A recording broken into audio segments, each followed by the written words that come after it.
soldering. So for today's video, ang ipapakita namin sa inyo ay tester for strap. Model Haco FG470T-81. So guys, i-unbox na natin siya. So guys, may kasama siyang manual. Ito ang ating Haco FG-470. Ito pa yung kanyang mga kasama.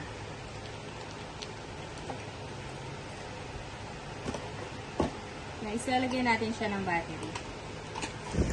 Mabilis lang naman siyang lagyan ng battery.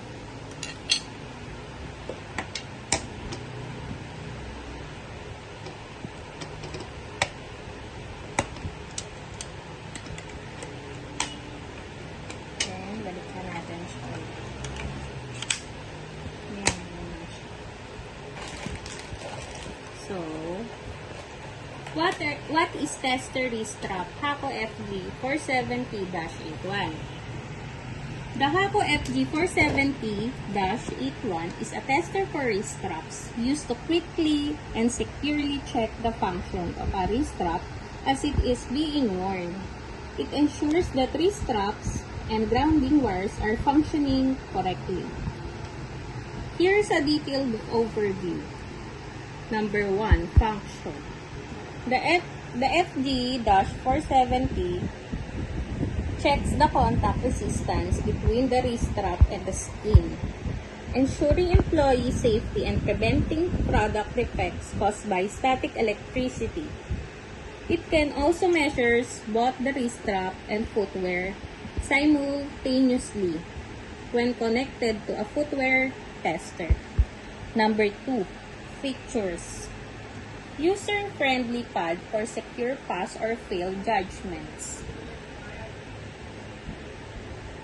Banana jack on the front panel for easy plug and unplug of a wrist strap. LED lamps and buzzer to indicate test result, low pass or high. The buzzer sounds only for pass results. Dedicated mounting holder for easy one-handed operation. Different connection patterns available depending on the wrist strap. Number 3, specifications. Power supply, 9 volts, dry battery. Indicators. Low R, greater than 800 kilo ohms. As 800 kilo ohms, greater than to equal R, greater than to equal 9 mega ohms. High R, less than 9 mega ohms. Battery life, approximately 50,000 test with a 9 volts alkaline battery. Grounding wire, 1 meter.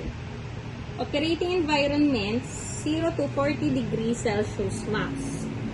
80% RH without condensation. Dimensions. 85 width by 44 height by 90 depth. Millimeter. 92 width by 48 height by 97 depth. Millimeter with mounting holder. Weight, 120 grams to 160 grams with mounting holder, excluding battery. Package contents. The package includes the main unit grounding wire, banana plug, mounting holder for screws, and an instruction manual. Note that the wrist strap is sold separately. Calibration. Regular calibration is recommended for Haco FG470. So, ito ang ating tester for wrist strap, Haco FG470-81. Ayan siya, guys. So guys, tatry naman natin siya.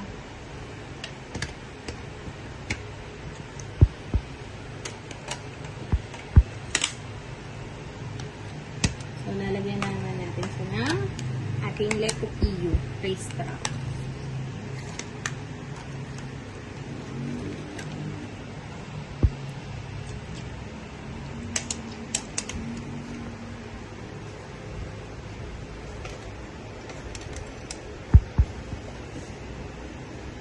So, isasaksak natin ang ating racetrack.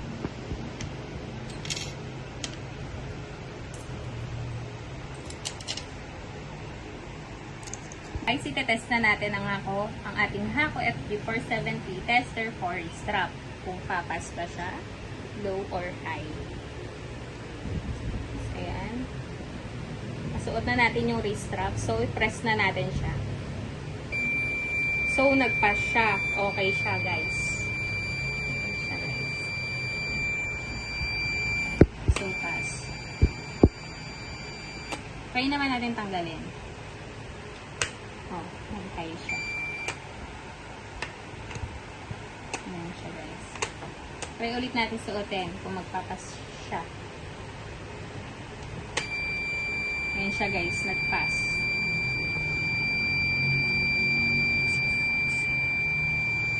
Ayan siya, guys. Nag-pass siya. So, ibig sabihin, okay ang ating wrist strap.